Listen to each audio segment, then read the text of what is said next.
سلام اس پر کہ اسرار محبت جس نے سمجھائے، سلام اس پر کہ جس نے زخم کھا کر پھول برسائے۔ اللهم صل على محمد وعلى آل محمد كما صليت على إبراهيم وعلى آل إبراهيم إنك حميد مجيد۔ اللهم بارك على محمد وعلى آل محمد كما باركت على إبراهيم وعلى آل إبراهيم إنك حميد مجيد۔ اعوذ باللہ من الشیطان الرجیم، بسم اللہ الرحمن الرحیم۔ مکی دور کا چوتھا اور پانچواں سال آج ہم پڑھیں گے۔ سب سے پہلے حسب معمول جوابات پہ نظر ڈال لیتے ہیں۔ اس دفعہ آپ نے بہت اچھے جوابات دیے، تقریباً سارے ہی صحیح تھے۔ تھوڑی سی اگر کمی تھی تو اس سوال میں تھی کہ جو لوگ ایمان لائے ان کا مقصد کیا تھا، تو اس میں کچھ لوگوں نے غلطی کی، اور ہم نے یہ بات کی تھی کہ ان کے پاس سب سے بڑی دولت جو تھی وہ ان کی بے غرضی تھی۔ وہ کسی مفاد کے لیے، کسی سوشل سرکل کے لیے، کسی دولت کے لیے نہیں آئے تھے، اسی لیے وہ اس راہ پہ ڈٹے رہے۔ آخری جو ہم نے بات جہاں پہ ختم کی تھی اس کو دوبارہ دیکھ لیتے ہیں۔ وہ یہ تھا کہ ہم نے یہ پڑھا تھا کہ پہلی وحی آئی تھی، آپ صلی اللہ علیہ وسلم پریشان ہوئے تھے، حضرت خدیجہ نے حقوق العباد کا حوالہ دے کے تسلی دی تھی، قریب کے لوگ اسلام لے آئے تھے، اور مشن جو کہ سورہ مدثر میں دیا گیا تھا اس پہ کام شروع ہو گیا تھا، اور 133 افراد شامل ہو گئے۔ اس سے اب ہم آگے چلتے ہیں۔ آج ہم مکی دور کا چوتھا اور پانچواں سال پڑھیں گے۔ یہ وضاحت کرتی چلوں کہ کچھ واقعات ایسے ہیں جو ہمیں ایگزیکٹ تاریخوں کے ساتھ تو نہیں ملتے، ظاہر کیلنڈرز تو نہیں تھے، لہٰذا مختلف کتابوں میں ان کا سال کسی کا کوئی اور کسی کا تھوڑا آگے کا بھی لکھا ہوا ہے، لیکن مجموعی طور پہ جو چیزیں ہم پڑھیں گے وہ ان 2 سالوں کے درمیان ہی ہوئی ہیں۔ یعنی ان 2 سالوں میں جو اہم چیزیں تھیں اس میں یہ تھی کہ سب سے پہلے دعوت عام کی ہدایت کر دی گئی، شدید مخالفت شروع ہو گئی، حضرت ابو طالب کے ذریعے پریشرائز کیا جانے لگا، دار ارقم کا قیام ہوا، اس کے بعد پھر مسلمانوں پہ کیا کیا گزر رہا تھا، اور اس کے بعد ہجرت حبشہ۔ ان ساری چیزوں کو اب ہم باری باری لے کے چلتے ہیں۔ سب سے پہلے یہ کہ اب تک تو ہم نے یہ پڑھا نا کہ خاموشی سے دعوت جاری تھی، نماز بھی خاموشی سے پڑھی جا رہی تھی، تعداد تو ابھی بھی تھوڑی ہی ہے۔ 133 افراد کتنے ہوتے ہیں؟ اتنے افراد میں بھی جو آیات آتی ہیں وہ یہی پیغام دیتی ہیں۔ سورہ شعراء کی آیات آتی ہیں، اس میں ذکر ہوتا ہے کہ اپنے قریب ترین رشتہ داروں کو ڈرائیے، اور سورہ حجر کی آیت آتی ہے، اس میں بھی یہ فرمایا جاتا ہے کہ اے نبی، جس چیز کا آپ کو حکم دیا جا رہا ہے اس کو ببانگ دہل کہہ دیجئے، مشرکین کی پرواہ نہ کیجئے۔ نبی کریم صلی اللہ علیہ وسلم نے اس کے بعد یہی کیا۔ پھر آپ نے آغاز کیا اور آپ نے آ کے اعلان کیا، اور اعلان کرنے کے سٹیپس کیا تھے؟ سب سے پہلے آپ نے اپنے جاننے والوں کو جمع کیا، خاندان کے لوگوں کو جمع کیا، اور وہاں پہ ابو لہب نے ایسی گفتگو کرنا شروع کر دی کہ جس کی وجہ سے آپ صلی اللہ علیہ وسلم بات ہی نہیں کر سکے۔ اس نے کہا کہ یہ جو ہمارے یہاں کا نوجوان ہے نا، یہ ایسی باتیں کرتا ہے، اور ہم تو خاندان والے، ہمیں روک لینا چاہیے، اگر ہم نے اس کو نہیں روکا نا تو یہ تو بڑے مسائل ہو جائیں گے، اس لیے اچھا ہے کہ تلواریں چلنے سے پہلے ہم ہی اس بات کو روک لیں۔ موقع ہی نہیں بنا کہ آپ اپنی بات کر پاتے، لیکن ایسا نہیں تھا کہ آپ نے ہمت ہاری ہو، آپ نے دوبارہ جمع کیا، سب لوگ آئے، دعوت کا اہتمام کیا گیا۔ ضیافت کے بعد پھر آپ نے اپنی بات رکھی نا، لوگوں کو دعوت دی کہ دیکھو میں اللہ کا رسول ہوں اور یہی سیدھا راستہ ہے۔ مذاق بنایا گیا، لوگ سوچ سمجھ کے آئے تھے کہ آپ کو بات نہیں کرنے دیں گے، ایک دوسرے کی طرف دیکھ کے ہنسے، لیکن اس کے درمیان ایک نوجوان کھڑا ہوا۔ اچھا، یہ نوجوان حضرت علی رضی اللہ تعالی عنہ، آپ کو یاد ہے نا ان کے قبول اسلام کا قصہ ہم نے پچھلی دفعہ پڑھا تھا، تو ان کی عمر کیا تھی؟ 10 سال۔ 3 سال اور گزر چکے ہیں، تو اب عمر کیا ہوگی؟ 13 سال۔ 13 سال کا ایک ٹین ایجر وہ کھڑا ہو کے ان تمام لوگوں کے درمیان جو قریش کے رئیس تھے، سردار تھے، ان کے درمیان کھڑے ہو کے کیا کہتا ہے؟ ٹھیک ہے، مجھے آنکھوں کا مسئلہ ہے، میری آنکھوں میں تکلیف ہے، میری ٹانگیں بھی پتلی ہیں، ٹھیک ہے میں سب سے ینگ ہوں، یہاں پر میں چھوٹا ہوں، لیکن میں آپ کا ساتھ دوں گا. اور آپ آگے حضرت علی کی پوری زندگی دیکھیں، انہوں نے اس وعدے کو کیسا نبھایا. حالانکہ اس وقت ان کی کیا عمر تھی، لیکن چونکہ سوچ سمجھ کے آئے تھے، ایک دفعہ قدم رکھ دیا تھا، ساری زندگی اس کو پھر ثابت کیا. لوگوں نے مذاق اڑایا، لیکن آج تاریخ میں ہم کس کو یاد رکھتے ہیں؟ مذاق اڑانے والے کو یا وقت پہ دین کا ساتھ دینے والے کو؟ اس سے کوئی فرق نہیں پڑتا کتنی طاقت ہے، کیا کر سکتے ہیں، کیا نہیں کر سکتے. فرق اس سے پڑتا ہے کہ جب دین کو ضرورت ہو تو انسان کھڑا ہو کے کہے کہ میں حاضر ہوں. اس کے بعد پھر تیسری دفعہ آپ نے کوہ صفا پر پہاڑ پہ چڑھ کے پکارا، یا معاشر القریش، اے قریش کے لوگوں. اور اس کے بعد سب سے پہلے آپ نے ذکر کیا کہ یہ بتاؤ کہ اگر میں یہ کہوں کہ یہاں سے ایک لشکر چلا آ رہا ہے پہاڑ کے پیچھے سے، میری بات مانو گے؟ لوگوں نے فوراً کہا کہ بالکل مانیں گے، کیونکہ آپ تو جھوٹ نہیں بولتے، آپ کا تو پورا کردار ہم نے دیکھا ہوا ہے، شخصیت دیکھی ہوئی ہے. لیکن اس کے بعد آپ نے کہا کہ اچھا پھر میں تمہیں بتانا چاہتا ہوں کہ میں اللہ کا رسول ہوں، اور آپ نے دعوت پیش کی. تو اس کے جواب میں ابو لہب نے، جو آپ صلی اللہ علیہ وسلم کا چچا تھا، کتنا تکلیف دہ ہوتا ہے نا قریب کے رشتے سے ایسی باتیں سننا. اس نے کہا غارت ہو جاؤ، نعوذ باللہ، کیا اس لیے ہمیں یہاں پہ جمع کیا ہے؟ اس کے جواب میں پھر اللہ تعالیٰ نے سورہ لہب نازل کی کہ تباہ اور نامراد ہو گیا ابو لہب، اور ٹوٹ گئے اس کے ہاتھ اور اس کی بیوی بھی. اور آپ اس کا ترجمہ پھر پڑھ لیجئے گا. ہم نے جب یہ ذکر کیا تھا نا، قرآن ایسے ساتھ ساتھ رہنمائی کرتا ہے. اللہ تعالیٰ جیسے جیسے واقعات چلتے چلے جا رہے ہیں، اللہ تعالیٰ قرآن کے آیات نازل کرتے جا رہے ہیں. تو ہم حضور صلی اللہ علیہ وسلم کے مشن اور سیرت اور قرآن کو جوڑ کے پڑھیں گے تو ہمیں سمجھ میں آئے گا کہ یہ چیزیں ساتھ ساتھ چل رہی ہوتی ہیں. اس کے بعد پھر ایک مرحلہ یہ آیا، حرم کعبہ میں توحید کا اعلان کر دیا گیا. جب تک چیزیں چھپی ہوئی تھی، ری ایکشن بھی چھپا ہوا تھا. پہلے اعلانیہ تو سامنے نہیں آئے تھے، تو قریش نے بھی اعلانیہ مخالفت نہیں کی تھی. لیکن اب یہ معاملہ ہو گیا تھا کہ حرم میں جا کے جب قرآن پڑھا گیا، تلواریں نکل آئیں، اذیتیں دی گئیں، پہلا خون بھی جو ہے وہ اسی وجہ سے مکہ کے فرش پہ گرا. اب یہ سوال یہ پیدا ہوتا ہے کہ کیا خاموشی میں عافیت تھی نا؟ تھوڑے سے لوگ تھے، خاموشی میں رہتے، عبادت کرتے رہتے، نماز پڑھتے رہتے، قرآن آتا رہتا.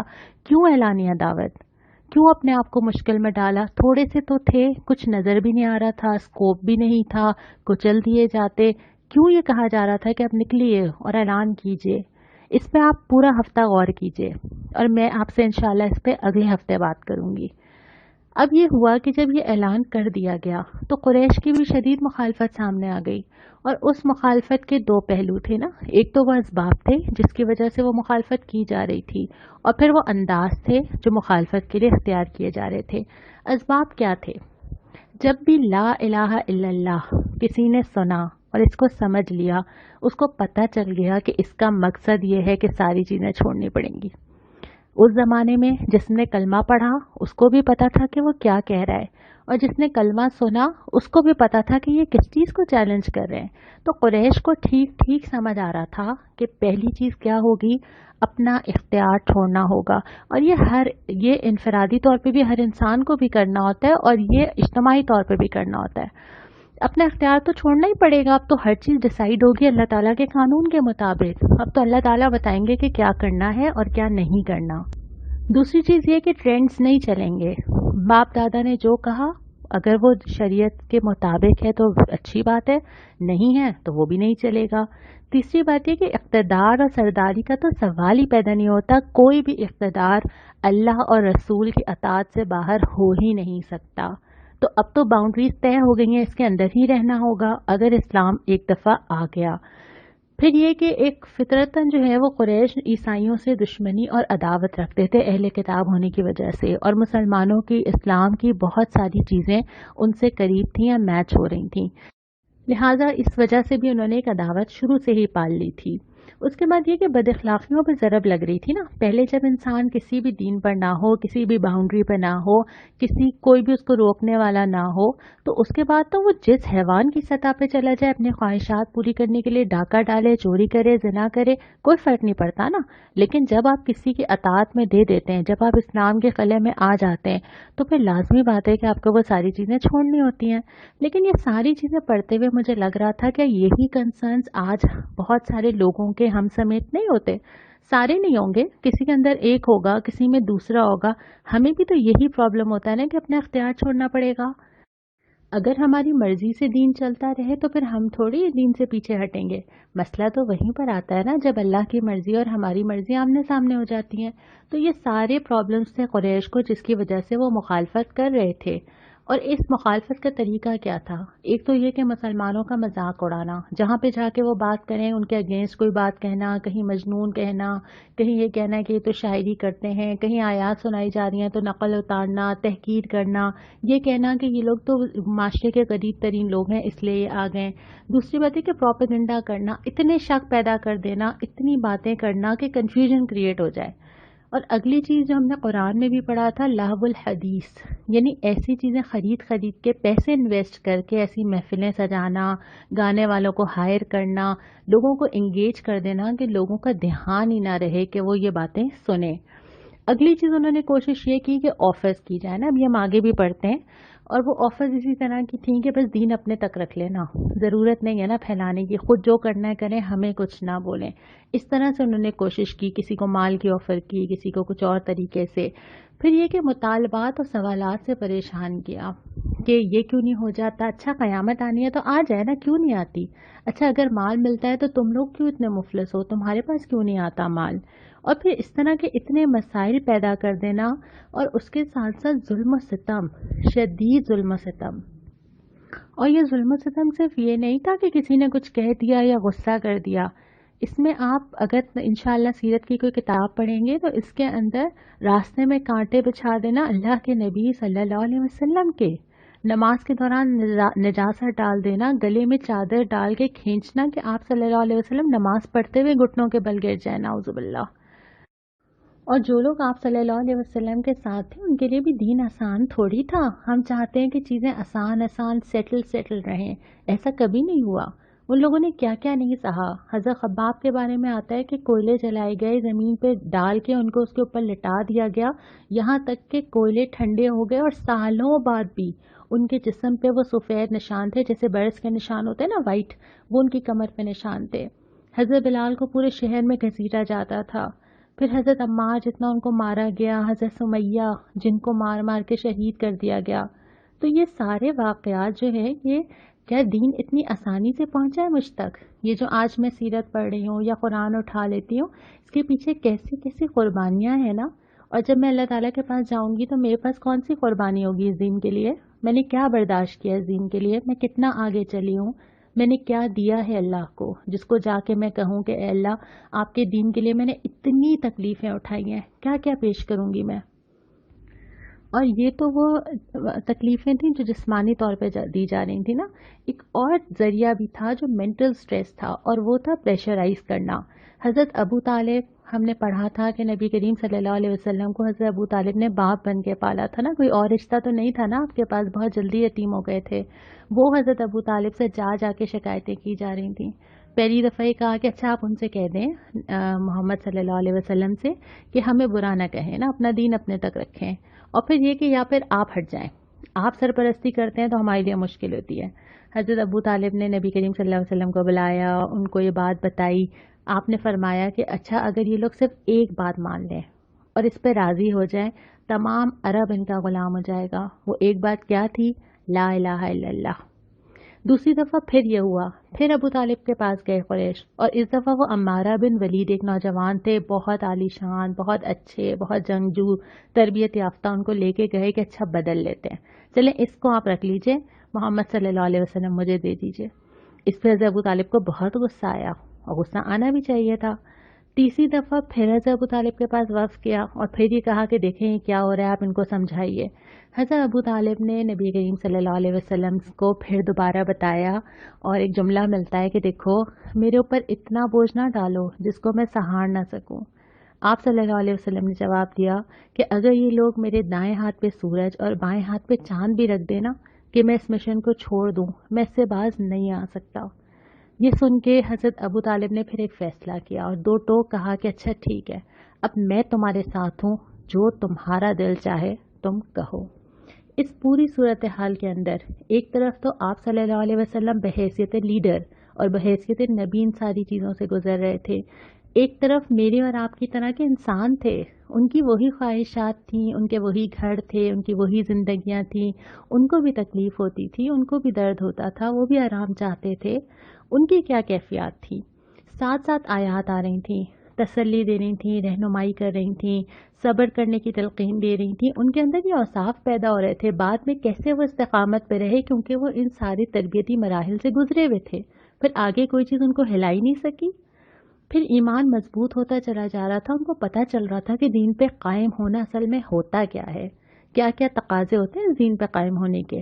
اور اس کے بعد پھر آپ صلی اللہ علیہ وسلم نے اسلام کا ایک پہلا مرکز قائم کیا جسے دار ارقم کہا جاتا ہے، جہاں لوگ جمع ہوتے تھے، سیکھتے تھے۔ لیکن یہ حالات چلتے چلے گئے، چیزیں ٹف ہوتی چلی جا رہی تھیں، جان کا نقصان، مال کا نقصان، بہت زیادہ تکلیفیں۔ تو اس کے بعد سورہ کہف کی جو آیات اسی دوران میں نازل ہوئی، جن میں ان اہل غار کا ذکر ہے کہ تم جاؤ اور پناہ لے لو، اللہ تمہارے لیے رحمت کا دامن وسیع کرے گا۔ اس سے یہ اشارہ ملا کہ کہیں جا کے پناہ لی جا سکتی ہے۔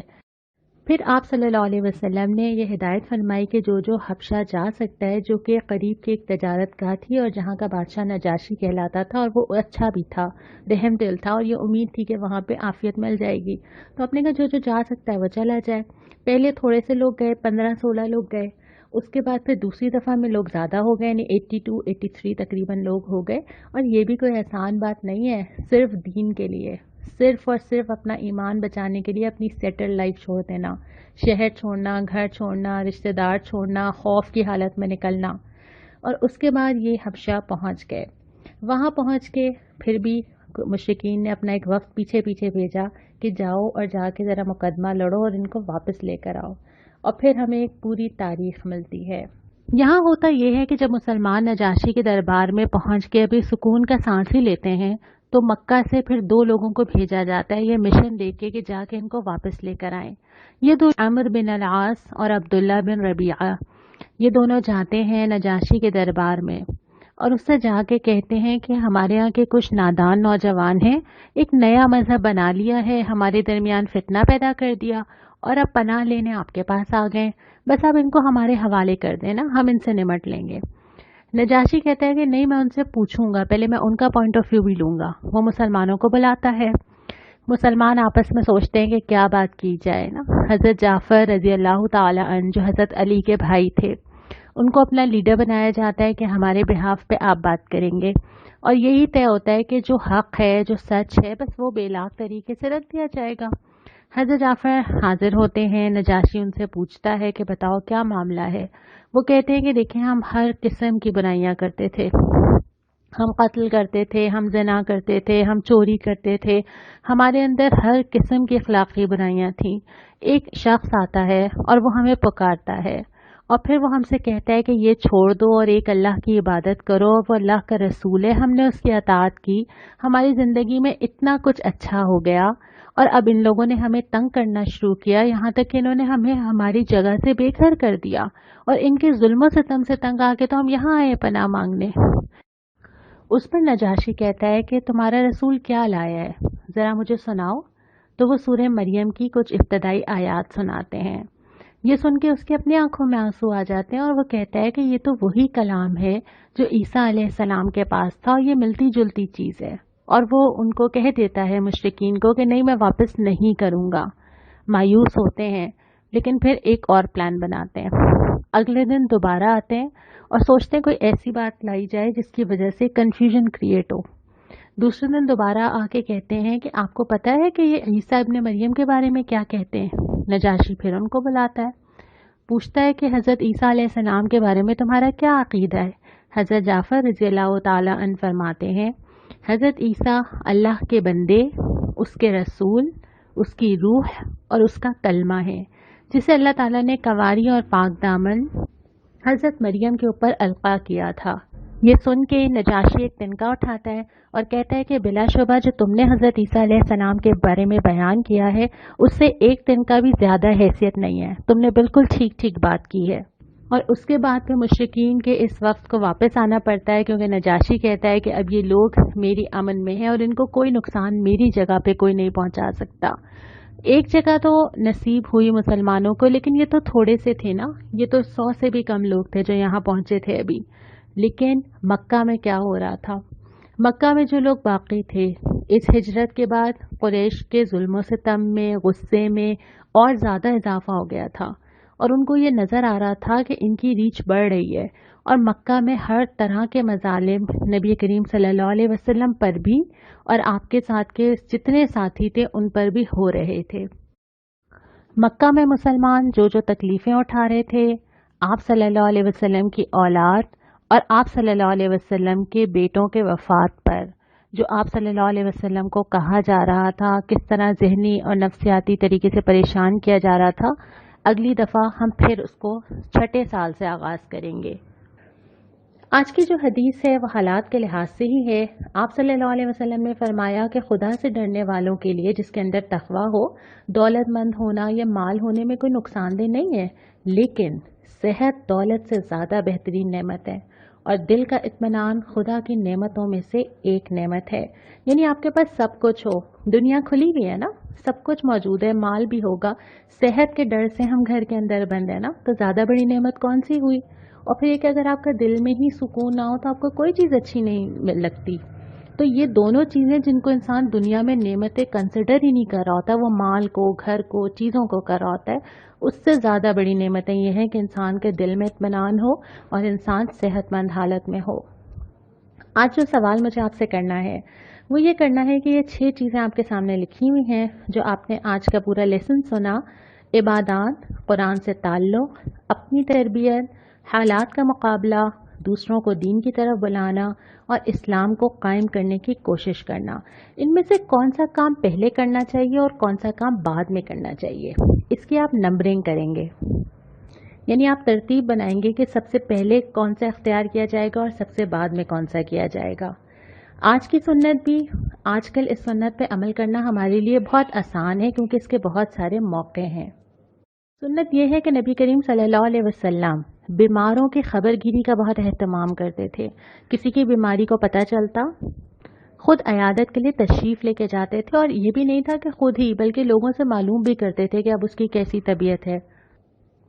کسی چیز کی بیمار کو خواہش ہو، اس کے پاس جا کے اس سے پوچھتے تھے، اگر وہ نقصان دہ نہیں ہے تو پھر وہ اس کو منگوا کے دیتے تھے، تسلی دیتے تھے، یہ بہت ضروری ہے۔